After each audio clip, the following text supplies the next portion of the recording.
December 18th, 1978. An apartment in South Ozone Park, Queens. Parnell Stax Edwards opens the door and lets two men inside. One of them is Tommy DeSimone, the man who brought Edwards into organized crime over 10 years ago, the closest thing he has to a brother in this world.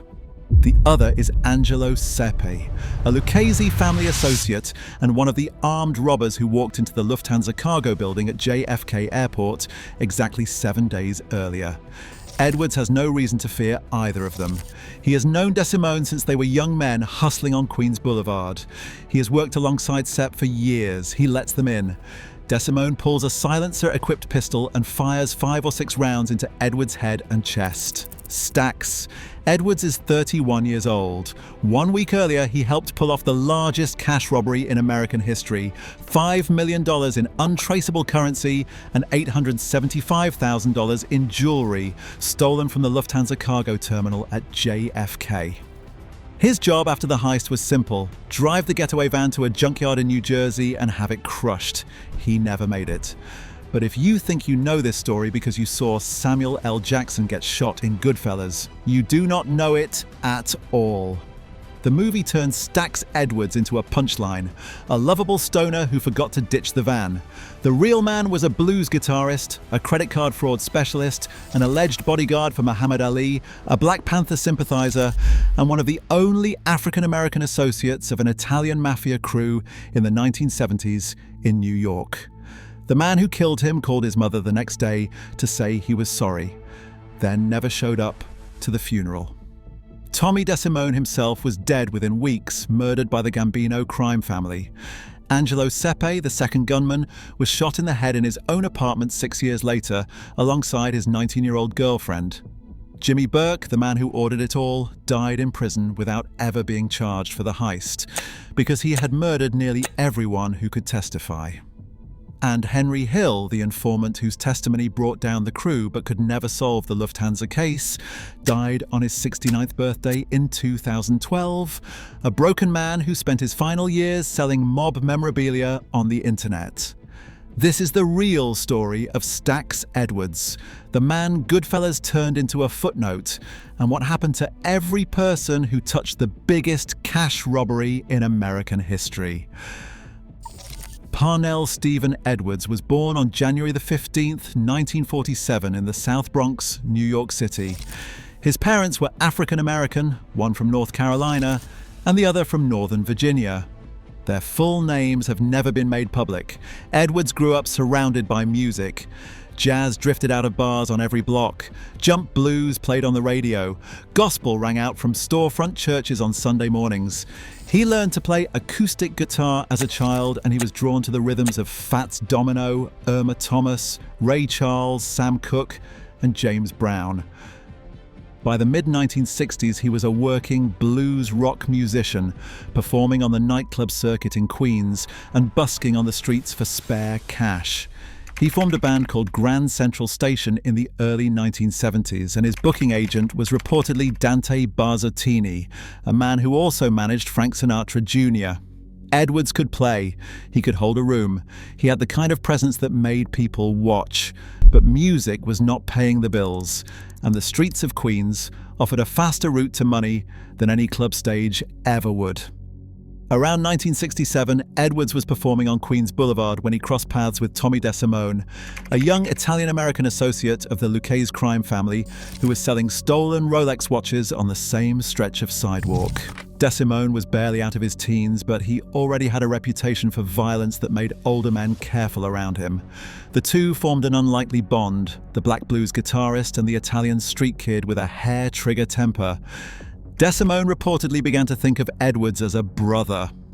Through DeSimone, Edwards was introduced to Jimmy Burke and the Roberts Lounge Crew, a semi-independent criminal operation based out of a bar on Lefferts Boulevard in South Ozone Park, Queens. The crew operated under the umbrella of the Lucchese capo Paul Vario, who controlled a wide territory that included the rackets around JFK Airport. Roberts Lounge was where the crew socialized, planned jobs, and laundered money.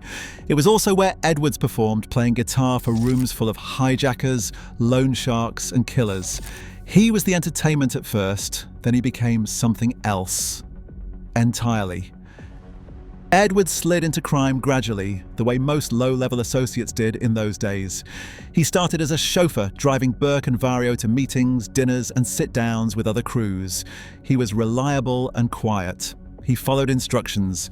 Then he discovered he had a talent for credit card fraud, a racket that required patience, attention to detail, and connections that Edwards was uniquely positioned to develop.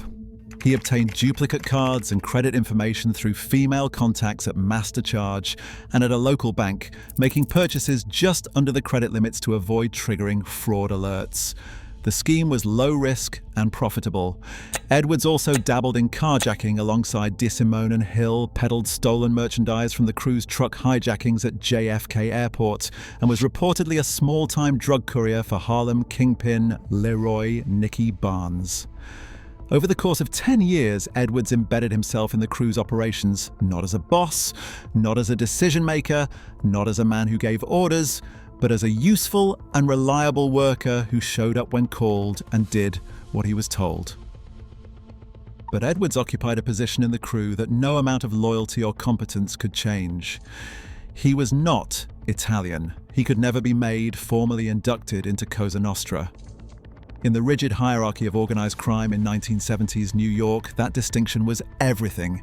Made men were protected, associates were expendable, and a black associate in an Italian crew was the most expendable of all. Edwards' colleagues called him a yam behind his back, a derogatory slang term rooted in racial contempt. One biographical source described him as a highly expendable sucker who occupied the absolute lowest rung of the underworld's caste system. He was routinely exploited by the men he served, given the riskiest assignments, paid the smallest cuts, and treated as disposable labor. Yet Edwards complicated his own subordinate position in ways that made his associates uneasy. He was a supporter of the Black Panther Party and held radical black nationalist political views that reportedly angered Burke and the other members of the crew. He spoke openly about racial politics in a room full of men who did not want to hear it. He was, in every sense, an outsider, operating inside a world that tolerated him only as long as he remained useful. The contradiction that defined Parnell Edwards' entire existence in the Roberts Lounge crew was simple and brutal. He was disposable enough to insult, but useful enough to include in the biggest score any of them would ever see. Goodfellas erased all of this. In the film, Stax Edwards appears as a minor character, a guy who hung around the lounge and played guitar, a lovable stoner with no criminal depth, no political views, no decade of service. Samuel L. Jackson's portrayal lasts barely a few minutes on screen. The real Edwards was a full associate of the Vario crew for over 10 years. He was a fraud specialist, a chauffeur for mob bosses, a man with political convictions that made his supposed allies uncomfortable. The film preserved his real nickname but stripped away everything that made him a human being operating in impossible circumstances. It turned a complex, doomed man into a joke, the guy who got high and forgot to ditch the van. The audience laughs when he gets shot. That was the point. Edwards left behind a small family that has remained almost entirely silent for over 4 decades. His mother, whose name has never been made public, was alive at the time of his murder. His father was visiting Edwards' sister in New Mexico when the killing happened. That sister, Essie, was living in New Mexico with her son Robert, Edwards' nephew. Edwards' girlfriend Shelley was the first to discover his body and the one who called Essie with the news. No evidence has ever surfaced that Edwards had a wife or children of his own. The family grieved privately while the rest of the crew moved on to the next problem, which was how to keep themselves alive. But the life Edwards had built inside Jimmy Burke's crew had a fatal weakness. In this world, being useful and being expendable were the same thing. And on December 11th, 1978, the clock started ticking on every man connected to the Lufthansa heist. The origins of the robbery traced back to a compulsive gambler named Louis Werner. Werner worked as a cargo supervisor at the Lufthansa terminal at JFK Airport, and he owed roughly $20,000 to a bookmaker named Martin Krugman. Desperate to clear his debt, Werner offered Krugman something more valuable than cash: inside information on the Lufthansa vault and its security weaknesses. Krugman brought the opportunity to Henry Hill. Hill brought it to Jimmy Burke. Burke consulted Paul Vario in Florida. Vario approved. Burke assembled the crew. 6 armed men would enter the terminal: Tommy DeSimone, Angelo Sepe, Louis Cafora, known as Roast Beef, Joe Manry, known as Buddha, Robert McMahon, known as Frenchie, and Paolo Licastri, a Gambino family representative sent to ensure their crew received a cut. Jimmy's son, Frank Burke, drove a backup crash car stationed outside. Stax Edwards was assigned the most critical post-heist job: to drive the stolen black Ford Econoline van to a mob-controlled junkyard in New Jersey and have it destroyed with every piece of evidence inside. The robbery began at approximately 3:12 a.m. on December 11th. The armed crew entered the Lufthansa cargo building through a side entrance, using information Werner had provided about shift schedules and alarm systems. 9 Lufthansa employees were taken hostage at gunpoint. They were forced to lie face down on the cold warehouse floor. Cargo agent Kerry Whalen was pistol-whipped after one of the robbers noticed that Whalen could see unmasked faces. Night manager Rudy Eyrich was dragged to the double-door vault and forced to open it using both his key and a supervisor's key. The crew loaded 72 15-pound cartons of cash into the van. The entire operation took approximately 64 minutes. No shots were fired. The crew had expected roughly $2 million based on Werner's intelligence. The actual haul was staggering: $5 million in untraceable US currency and $875,000 in jewelry. Adjusted for inflation, the take was worth approximately $28 million in today's dollars. It was the largest cash robbery in American history at the time. After the money was transferred to other vehicles at a meeting point in Canarsie, Brooklyn, Edwards took the wheel of the Ford Econoline van. What happened next destroyed him. Instead of driving to the junkyard in New Jersey as instructed, Edwards got high on cocaine and marijuana. He drove to his girlfriend Shelley's apartment near East 98th Street and Linden Boulevard in Canarsie. He parked the van in front of a fire hydrant, a no parking zone, and he fell asleep. 2 days later, on December the 13th, police spotted the illegally parked van.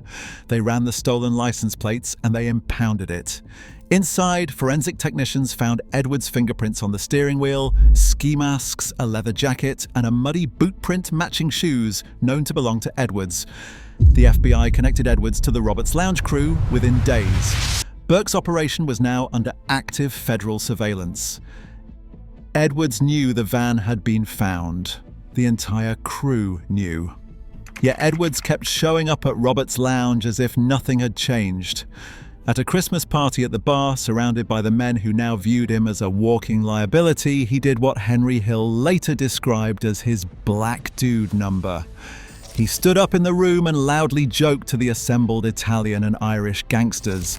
He asked, "How come I'm fucking broke and all you whiteys got the money?" He made jokes about the Mafia guys who got all those millions from the airport. The room went silent. Hill wrote years later that he knew in that moment Edwards had signed his own death warrant. The man who had spent over 10 years proving his usefulness had just reminded every person in that room of the one thing they never forgot: that he was different from them, and that different meant disposable. 7 days after the heist, DeSimone and Sepe went to Edwards' apartment. Most sources attribute the kill order to Paul Vario with Burke's backing, though at least one account names Joseph Di Palermo. Edwards let them in without hesitation. He trusted DeSimone, the man who had introduced him to the crew, who had worked alongside him for over 10 years, who had reportedly called him a brother. DeSimone used a silencer-equipped pistol, firing 5 or 6 shots to the head and chest. The accounts of Edwards' final moments differ. One source says he was in the kitchen, another says he was sitting on his bed putting on socks. What is consistent is that he never saw it coming. Edwards' girlfriend Shelley found his body when she returned home. He was 31 years old. His father was in New Mexico. His mother was home in New York. His sister Essie got the call from Shelley that night. Do you think Stax Edwards ever had a chance, or was he marked the moment he joined a crew that would never see him as an equal? The next morning, Tommy DeSimone called Edwards' mother. He knew her personally. He had been coming to the family's home for years, eating meals at her table, treated as a friend of her son. He told her he was sorry, saying, "I am so sorry, Mum, about what happened to Stax." She asked what happened. DeSimone hung up the phone. Edwards' nephew Robert later corrected the public record to note that DeSimone and his mother did visit the Edwards family at home after the funeral, a small factual detail the existing accounts had gotten wrong. But DeSimone never attended the funeral itself. The man who had called Edwards a brother for over 10 years, who had brought him into the crew, who had shared meals at his mother's table, that man had pulled the trigger himself. And within weeks, DeSimone was dead too. Tommy DeSimone disappeared in late December 1978 or early January 1979. He was officially reported missing on January 14th, 1979. He was not killed by Jimmy Burke or anyone connected to the Lufthansa heist. He was murdered by the Gambino crime family, and the reason reached back nearly 10 years. In 1970, DeSimone had participated in the murder of William Billy Bats Bentvena, a made man of the Gambino family, during what began as a bar argument at Henry Hill's nightclub and ended with Bats beaten, stabbed, and shot. In 1974, DeSimone killed Ronald Foxy Girothi, another Gambino-connected associate. Both murders violated the most fundamental rule of Cosa Nostra: you do not kill a made man without explicit authorization from the bosses. The Gambinos had wanted DeSimone dead for years, but DeSimone was under the protection of Paul Vario and the Lucchese family, so the Gambinos waited through the heist and through the holidays, and then they made their move. According to Henry Hill's account, DeSimone was told he was being taken to a making ceremony, the formal induction ritual that would have made him a full member of the Mafia, the highest honor the life could offer. DeSimone dressed for the occasion. He went willingly. He walked into a room expecting to become a made man, and instead walked into his own execution. His body has never been found. He was 28 years old. Joe Pesci's portrayal of his fictional counterpart, Tommy DeVito, earned the Academy Award for Best Supporting Actor in 1991, an Oscar for playing a man whose real body lies in an unmarked grave somewhere in the boroughs of New York. DeSimone had murdered his closest friend, called the man's mother to apologize, visited the family to pay respects, and then walked into his own death, believing he was about to be rewarded for a lifetime of service. The crew he killed for did not even give him the dignity of a funeral. Angelo Sepe, the second man in Edwards' apartment that December night, survived longer than almost anyone else connected to the heist. He was a Lucchese associate and an experienced armed robber, one of the 6 men who had entered the Lufthansa cargo building with weapons drawn. Sepe was considered competent and controlled, qualities that may have spared him during the purge that followed. While Burke systematically eliminated other crew members throughout 1979, Sepe remained alive and active. He continued working for the Lucchese family through the early 1980s, moving deeper into drug trafficking and armed robbery. But survival in this world only meant delayed reckoning, not escape from it. By 1984, Sepe had reportedly stolen from an affiliated drug dealer, a transgression that his own Lucchese superiors could not overlook.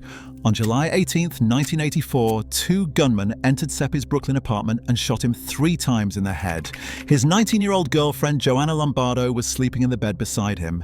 She was shot through the mouth. Both were killed instantly.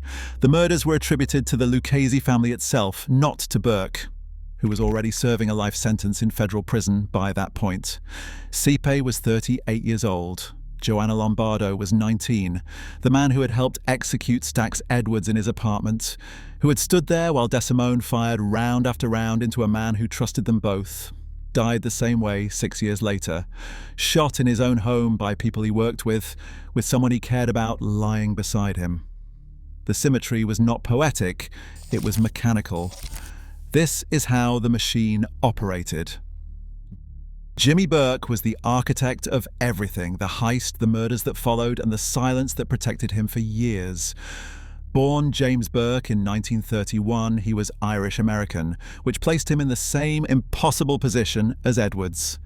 No matter how many millions he earned for the Lucchese family, no matter how many years he served, no matter how many men feared his name, Burke could never be made. He would always be an associate. He operated under Paul Vario, running the Roberts Lounge crew and overseeing a criminal empire centered around the cargo operations at JFK Airport. His specialties were truck hijacking, loan sharking, and fixing. He was the mastermind behind the infamous 1978 to 1979 Boston College basketball point shaving scandal alongside Henry Hill. Burke was known for two things above all others: his generosity with money and his willingness to kill anyone who became a problem. After the Lufthansa heist, the second quality consumed the first entirely. Burke's paranoia in the weeks following the robbery was total. The FBI was investigating aggressively. Edwards' fingerprints in the van had led agents directly to the Roberts Lounge crew. Crew members were ignoring Burke's orders to lay low and avoid flashy spending.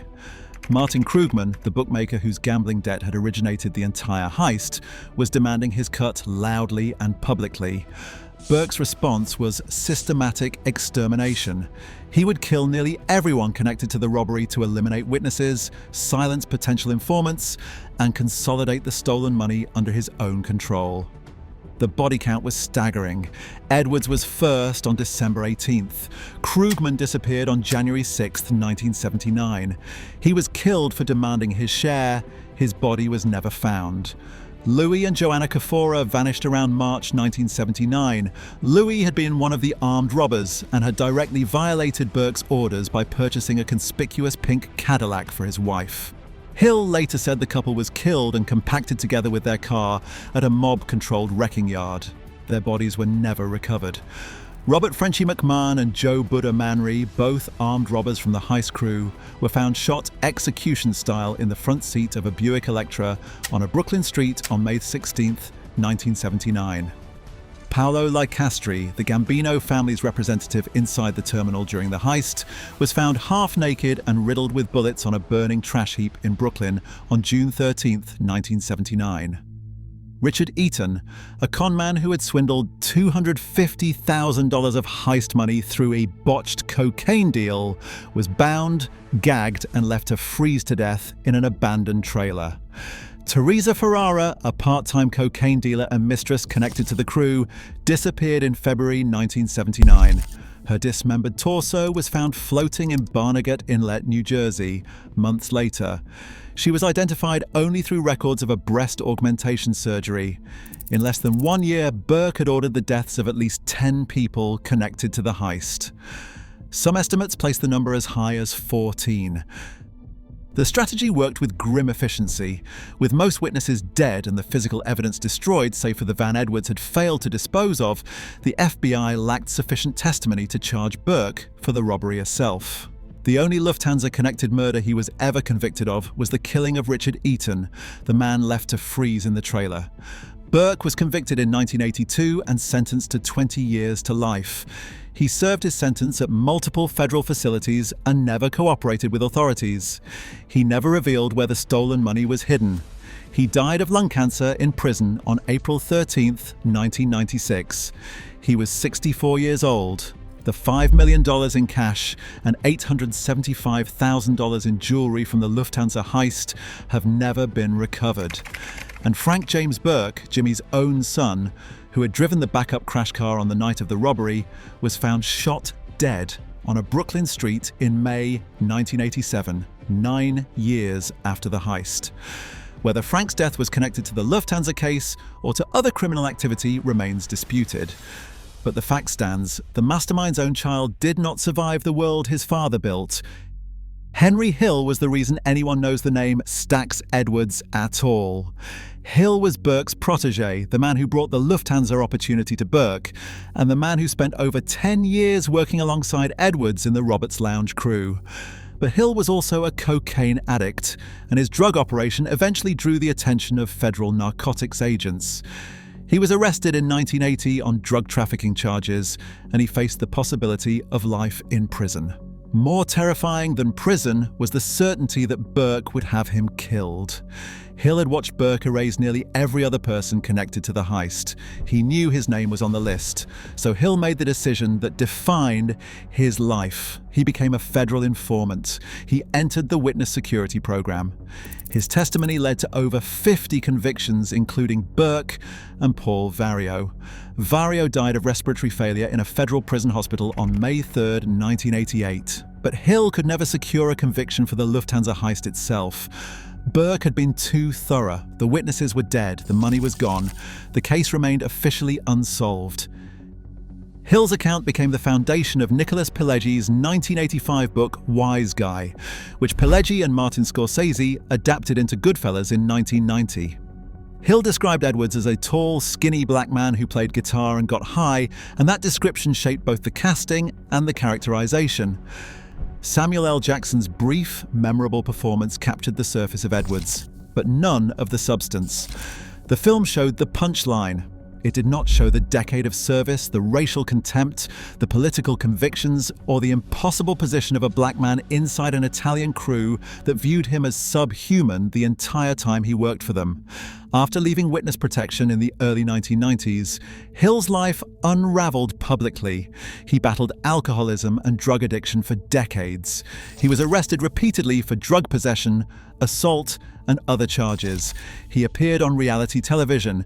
He sold mob memorabilia, autographed photos, and mafia-themed paintings online.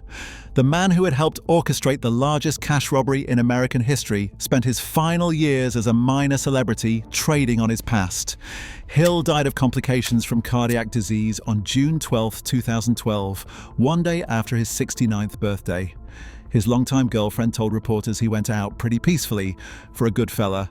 Hill is the only reason the world remembers Stax Edwards. But his version, filtered through self-interest, addiction, and decades of retelling, is the only version that exists. Edwards never got to tell his own story, and neither did the people who loved him. The Lufthansa case returned to court one final time in January 2014, when FBI agents arrested 80-year-old Bonanno crime family captain Vincent Asaro. Federal prosecutors charged Asaro with racketeering conspiracy and direct involvement in the 1978 robbery, alleging he had served as a crash car driver and the Bonanno family's representative, since JFK Airport sat on Bonanno-controlled territory. The trial in 2015 relied on cooperating witnesses whose criminal records and credibility crumbled under cross-examination. On November 12, 2015, Asaro was acquitted of all charges. The elderly captain raised his hands in the courtroom and shouted, "Free!" He was later convicted of an unrelated arson charge in 2017, received compassionate release during the COVID-19 pandemic, and died in October 2023 at the age of 88. He was the last known living figure directly connected to the Lufthansa heist. The stolen money was not discussed at trial. No new information about Edwards emerged from the proceedings. And then there is the Edwards family, the people the movie forgot and the history books never asked. The family the film left forgotten. Edwards' mother received DeSimone's phone call the morning after the murder. She heard the man her son had called a friend tell her he was sorry. She asked what happened. He hung up. She learned the truth from Shelley. Edwards' father, who had been visiting Essie in New Mexico, flew home for the funeral. Henry Hill spent Christmas 1978 with the grieving family at the wake, one of the few crew members to acknowledge Edwards' death with anything more than silence. The men Edwards had served for over 10 years did not attend the funeral in any meaningful number. The family buried Parnell Edwards and then disappeared from the public record entirely. Decades later, the exact year is unknown, Edwards' nephew Robert found his uncle's Wikipedia page. The entry was brief, riddled with small errors, and drawn almost entirely from Henry Hill's account in Wise Guy. Robert began making quiet corrections. He fixed details about Edwards' birthplace. He noted that DeSimone and DeSimone's mother had visited the Edwards family after the funeral, contradicting the established narrative that no one from the crew had acknowledged the death. He corrected other minor factual details that only a family member would know. These edits are the only known instance of anyone from the Edwards family commenting publicly on the historical record. No interviews, no television appearances, no statements about Goodfellas, no lawsuits, no memoirs. Just a nephew sitting at a computer, fixing the small lies in a dead man's Wikipedia entry, insisting that the facts at least should be accurate, even if the world had already decided what kind of man his uncle was. A small act of quiet reclamation. The current whereabouts of Edward's mother, his sister Essie, and his nephew Robert are unknown. Whether his mother is still alive is uncertain. She would be in her 90s or older. No family member has ever spoken to a journalist, appeared in a documentary, or released a public statement about Parnell, Edwards, or his murder. Robert's Wikipedia corrections remain the only public act of reclamation by the Edwards family. A few precise edits to a web page made by someone who wanted the record to reflect something closer to the truth about a man whose story has been told exclusively by the people who exploited him, betrayed him, and killed him. The family's absence is stark and unknown. Edwards spent over 10 years inside a crew that called him a yam behind his back and considered him expendable from the day he walked through the door at Robert's lounge. When he made a single mistake, parking a van in a no-parking zone, they killed him within 7 days. When Tommy DeSimone murdered a Maid Gambino member without authorization, the crew protected him for years. When Henry Hill ran a drug operation that put the entire crew at risk of federal prosecution, Burke let it continue for months before acting. The difference in how Edwards was treated was never about competence or loyalty. It was about who the crew considered one of their own and who they never would. Of the roughly 12 people directly involved in the Lufthansa heist, virtually none survived the 10 years that followed. Edwards was simply the first name crossed off the list. The machine consumed everyone it touched: the robbers, the planners, the drivers, the bookmakers, the girlfriends, the informants, and the mastermind's own son. But it always consumed the outsiders first.